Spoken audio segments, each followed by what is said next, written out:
जो बिहार और पटना से संदेश निकलेगा वो देश को भी सुनाई देगा कि 2014 वाले जो दूल्हा थे उनके साथ अब बाराती चलने के लिए तैयार नहीं है, क्योंकि उस दूल्हा ने 2014 में जो बारातियों से वादा किया था 2 करोड़ रोजगार का, 15 लाख खाते में भेजने का, महंगाई कम करने का, उस मुद्दे पर दूल्हा खड़े नहीं उतरे, इसीलिए बाराती अब उनके साथ जाने के लिए तैयार नहीं है। नमस्कार, एक न्यूज़ 24 आप देख रहे हैं। मैं हूं आपके साथ विपुल सिंह।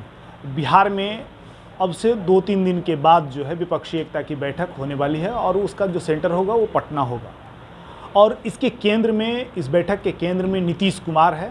और राजद का क्या प्रक्रिया है, राजद क्या इसमें महत्वपूर्ण भूमिका निभा पाती है, क्योंकि तेजस्वी प्रसाद यादव जो है कल स्टालिन को मनाने के लिए, निमंत्रण देने के लिए तमिलनाडु गए हुए थे। क्या लगता है कि वो आएंगे? देखिए, सबसे बड़ी बात यह है कि मनाने के लिए नहीं गए थे, पूर्व मुख्यमंत्री करुणानिधि जी के श्रद्धांजलि सभा में गए थे। और करुणानिधि जी जो देश के धरोहर रहे हैं, पिछड़ा राजनीति के एक मजबूत स्तंभ रहे हैं, और लालू जी के साथ उन्होंने जो द्रविड़ आंदोलन को मजबूती प्रदान की, जो पिछड़ा आंदोलन को मजबूती प्रदान की, उसके लिए श्रद्धांजलि सभा रखी गई थी, उसमें गए थे। और माननीय मुख्यमंत्री जी को भी जाना था, लेकिन तबीयत ख़राब होने के कारण वो नहीं जा सके। लेकिन उनके भाषण को तमिल भाषा में पढ़ा गया और वहाँ के लोगों ने काफ़ी सराहा। देखिए, मनाने का कोई मामला नहीं है, सभी लोग जब सहमत हैं उसके बाद ही यहाँ पर बैठक का कार्यक्रम तय किया गया है। 23 जून को सभी दल के नेता यहाँ पर इकट्ठे रूप से बैठेंगे और विस्तृत चर्चा करेंगे। और देश के अंदर जिस तरह से अघोषित आपातकाल की स्थिति है, जिस तरह से जनता और जन सरकार के मुद्दे पर सरकार ने काम करना समाप्त कर दिया है, जनता की सोच से सरकार कहीं भी कोई काम नहीं कर रही है, उस मामले को लेकर के हम आगे बढ़ने का काम कर रहे हैं और स्पष्ट रूप से देश को संदेश देने का काम कर रहे हैं कि वैसी सरकार से मुक्ति दिलाने का काम करेंगे जो जनता के मुद्दे पर, जनता के सवालों पर, जनता के हितों के रक्षा में कहीं ना कहीं फेल रही है। और उस सरकार से निजात लेना है जिस सरकार के मंत्री जो महात्मा गांधी के हत्यारों को महिमा मंडित करते हैं, जो उनके साथ इनका लगाव दिखता है, जिस तरह से नाथूराम गोडसे के प्रति प्रेम प्रदर्शित हो रहा है और नरेंद्र मोदी और भारतीय जनता पार्टी के सारे नेता चुप्पी साधे हुए हैं, ये स्पष्ट संकेत है कि देश में किस तरह की स्थिति या परिस्थिति भारतीय जनता पार्टी ने खड़ी कर दी है। इसलिए इन सब मुद्दों पर बैठक हो रही है और सारे मामले पर जो जनता के सवाल होंगे, जो जनता के मुद्दे होंगे, उन मुद्दों पर चर्चा होगी। और चर्चा के बाद देश के स्तर पर वृहद पैमाने पर जो विपक्षी दलों की एका का संकल्प देश की जनता की आकांक्षा उसके अनुरूप मूर्त रूप लेने जा रहा है। और ये जो बिहार और पटना से संदेश निकलेगा वो देश को भी सुनाई देगा, क्योंकि 9 अगस्त 2022 को हमने एक संदेश दिया था, नफ़रत के ख़िलाफ़ मोहब्बत की राजनीति का जो आगाज़ किया, ये कर्नाटक होते हुए राष्ट्रीय स्तर तक पहुंचा।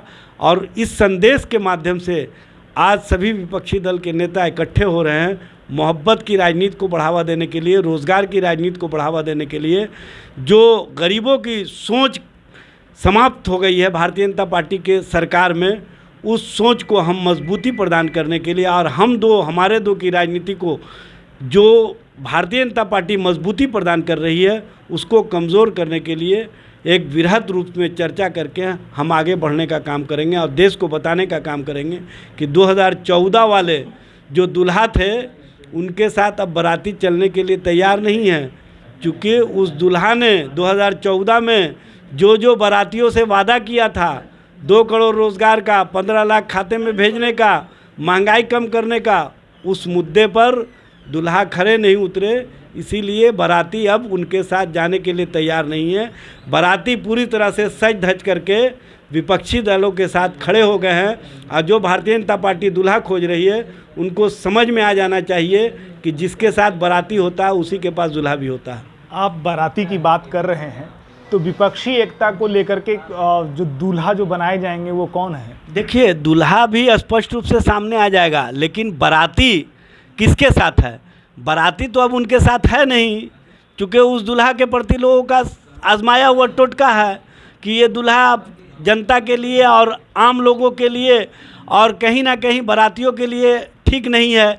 ये अपने सहबाला का और अपना फिक्र करते हैं, उसके अलावा कहीं कुछ नहीं करते हैं। इसीलिए जो सहबाला और आम लोगों से दूर जा कर के राजनीति करता हो, उसके साथ अब जनता खड़े होने के लिए तैयार नहीं है, बाराती खड़े होने के लिए तैयार नहीं है। ये दूल्हा को भी समझ में आ गया। चलिए, एक वो तो जो है केंद्र का दूल्हा का बात आप किए, बिहार के दूल्हा कौन बने? देखिए, सबसे पहले बात तो बिहार में जो दूल्हा है वो सजा संवारा हुआ है। उस दूल्हा के बारे में आपको बताने की आवश्यकता नहीं है। जब समय आएगा तो आपको पता चल जाएगा कि वो दूल्हा जो नौजवानों की उम्मीदों पर खरा उतरने वाला है, जो नौजवानों के लिए काम करने वाला है, जो नौजवानों की सोच के साथ कहीं ना कहीं पूरे बारातियों को लेकर चलने के प्रति सोच रखता है, उस दूल्हा के बारे में समय आने दीजिए, सब कुछ स्पष्ट हो जाएगा। तो हमारे साथ राजद के प्रवक्ता एजाज अहमद थे। साफ तौर से इनका ये इशारा था कि केंद्र में जो है एक नए चेहरे की तलाश है और वो नया चेहरा नीतीश कुमार हो सकते हैं, और बिहार में जो एक नया चेहरा होंगे वो तेजस्वी प्रसाद मुख्यमंत्री के रूप में होंगे। तो यदि आप इस वीडियो को यूट्यूब पर देख रहे हैं तो यूट्यूब को सब्सक्राइब करें, यदि आप इस वीडियो को फेसबुक पेज पर देख रहे हैं तो फेसबुक पेज को लाइक करें। धन्यवाद।